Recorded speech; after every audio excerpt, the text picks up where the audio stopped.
सध्या देशात दोन मोसम जोरात चालू आहेत.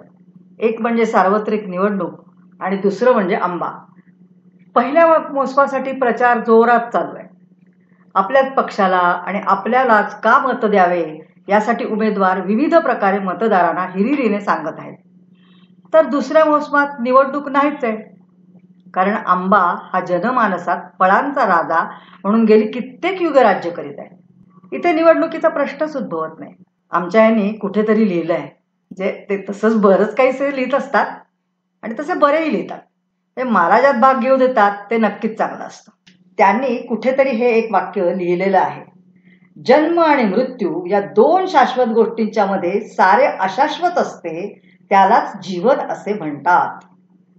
मी त्यांच्या या विधानावर आक्षेप घेतला आणि त्यांना म्हणाले की हे असं तुम्ही जीवनातलं नेमाने येणाऱ्या एका शाश्वत घटनेवर अन्याय केलाय. ते जरा गोंधळात पडले. त्याने विचारलं, ती कोणती? मग मी सांगितले, ती घटना म्हणजे आंब्याचा मोसम. हे ऐकून त्यांनी कैरी खाल्ल्यासारखा आंबट चेहरा केला, पण माझ्याकडे बघून गोड हसले.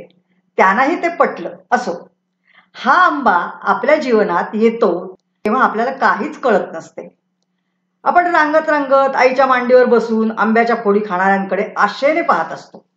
मग त्यातील कोणीतरी आपल्याला एखादी फोड चाखवतात. मिटक्या मारत आपण ती चव घेतो आणि अजून मिळावं म्हणून आशेने कोणाकडे तरी पाहतो. पूर्ण फोड आपल्याला मिळत नाही, पण आंब्याची अक्षरशः तोंड ओळख होते आणि मैत्री जमते. मग थोडं मोठं झालो की आपल्याला या आंब्याचा वाटा मिळू लागतो. फोड नाही तरी अंगावरचे कपडे काढून कोळ चोखायला मिळते. आपण ती कोय तन्मयतेने आणि सर्वांगाने त्याचा स्वाद घेत धुंद झालेले असताना सारं घर आपल्याकडे कौतुकाने पाहते. आपल्याला त्या वेळात काही कळतही नसतं. वय वाढतं तशी त्याच्याशी मैत्री घट्ट होऊ लागते आणि मग आजीवन तशीच राहते. माझं लहानपण मराठवाड्यातील एका खेड्यात गेलं. वडील शेतकरी होते.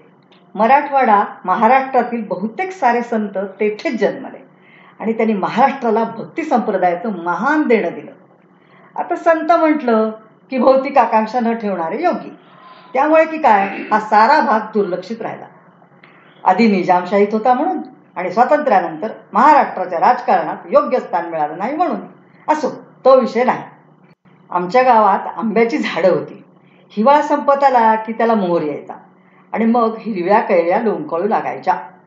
आम्ही मुली आणि त्यातून मोगलाईतल्या मुली असल्याने त्याच्याकडे फक्त पाहणं हेच मंजूर होतं. दगड वगैरे मारून त्या कैऱ्या पाडून आणि मग तिथेच बांधावर बसून खाण्याचा आनंद आम्हाला कधीच मिळाला नाही. माझे वडील घरी कैऱ्या आणून टाकायचे आणि आंब्याच्या मोसमाची नांदी व्हायची.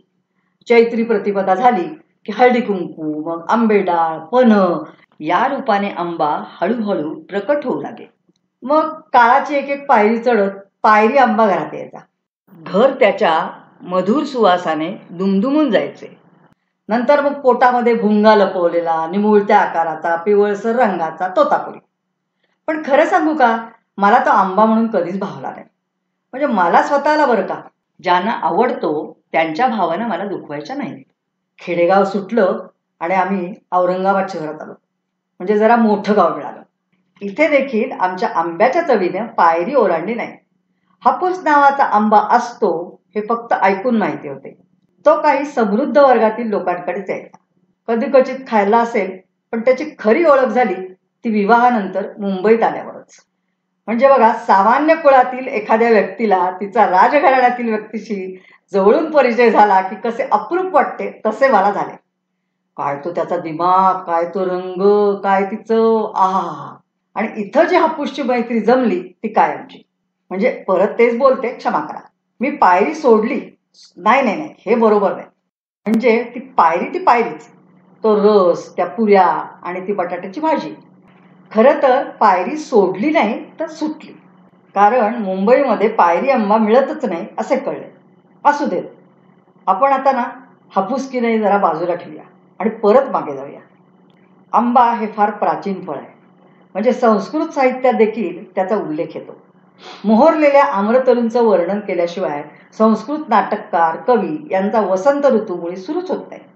त्या उगाच त्या परदेशातून आयात केलेल्या हापूसचं कौतुक जरा जास्तच होतं नाही का. म्हणजे तो छान आहे आणि छानच असतो, पण मग बाकी साऱ्या आंब्यांच्या प्रजातीवर अन्याय होतो ना. पण हापूस जाऊ दे बाई, जरा दूरच ठेवू आपण हापूसला, मगापासून भारी लुडबुड करतोय. तर आंबा हा फळांचा राजा हे नक्की. म्हणजे विविध प्रांतात पिकणारा आता आंबा त्या त्या प्रदेशावर राज्य करीत असतो. आणि आपल्याला मिळतो तो तिथे मिळत नाही, आणि तिथे मिळतो तो आपल्याकडे मिळतोच असं नाही. पण शेवटी तो आंबाच असतो.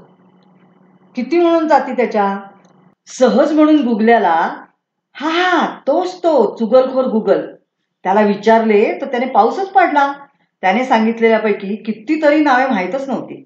आम्रपाली, केसर, गावरान, खोबऱ्या, चंद्रमा, दशेरी, नागिण, निलायम, पायरी, बैगनपल्ली, बोरशा, भागंबाग, भोपळी, मल्लिका, रत्ना. इथे तर त्याला बाळीच करून टाकले की काय. मानकुरात, मानगिसरा, राजापुरी, रायवळ, लंगडा, तोतापुरी, वनराज, शेंद्र्या. अगदी पुण्यातील मारुतीसारखं वाटतं नाही का हे नाव. शेपू, हूर, बदाम, मानकुरात. बाई हो, श्री विष्णू सहस्रनामाच्या नंतर आंब्यालाच इतकी नावे असतील. खरंच आहे तसं. तो आहेच परमेश्वरासारखा, साऱ्या विश्वात विविध रूपाने प्रगट होऊन आपल्या भक्तांना फक्त आनंद देणारा.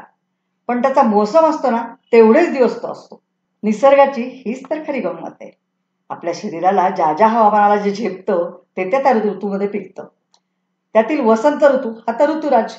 मग त्याच्या सेवेला शाही घराण्यातील फळ पाहिजे म्हणून आंबा. बाकी संत्री, कलिंगड, टरबूज, जांभूळ हे दरबारी मनसबदार असतातच म्हणा. पण आंबा हा या ऋतुराजाचा खास सखा आहे. समाजातील सर्व आर्थिक स्तरांसाठी आंब्याची वेगवेगळी रूपे उपलब्ध आहेत. म्हणून गदिमांची क्षमा मागून म्हणते, जितुके देश तितुकी नावे, हृदये तितकी त्यांची गावे. तर असा हा आंबा. किती गुणगान गावे तितके थोडे. आंबा मोसम सुरू झाला की आमची चौकशी सुरू होते. आपल्याला परवडणारा दर असेल तर पहिला 1 डझन घरात येतो. मग थोडे आपले बजेट ॲडजस्ट करून तडजोड करून घरात आणावा इतकी त्याची ओढ असते.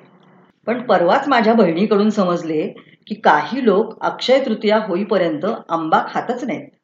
कारण त्या दिवशी ते पितरांना तर्पण करतात आणि त्यात त्यांना आंबा देतात, आणि मगच हे कुटुंब आंबा खाऊ लागतं. वा, श्रद्धा आणि आपल्या पितरांविषयीचं प्रेम याचंही असं एक उदाहरण आहे. असो. आणि बरं का, आंब्याची एक गंमत आहे. हा आंबा जरी मोसमी असला तरी त्याची उपस्थिती घरात वर्षभर असते. मोसम संपत आला की आपल्या घरात लगबग सुरू होते. बाजारातून करकरीत कैऱ्या स्वयंपाकघरात येऊन पडतात. मग त्याला मुरंबा, गुळांबा, लोणचं, आंबापोळी वगैरे विविध रूपांनी सजवलं जातं. वर्षभराची बेगमी केली जाते. मग काय, आंब्याची आठवण झाली की बरणी खाली उतरते आणि हा आंबा कुठल्या ना कुठल्या रूपात आपल्या पानात येऊन पडतो. अगदी घरी गेले नाही तरी बाजारात तयार देणारे अनेक आहेतच आपल्या सेवेला. आणि हो, शुगर आहे, पण डॉक्टरांना विचारले आंबा खाला तर चालेल ना, तर ते म्हणाले खा हो, काही हरकत नाही, फक्त खाताना डोके ठिकाणावर ठेवा. मग काय, डॉक्टरांची खा एवढी आज्ञा आणि दारात येऊन पडलेल्या पिकल्या आंब्याची आज्ञा. बाकी पुढचं डोकं ठिकाणावर ठेवून वगैरे थोडा विसरून जाऊया.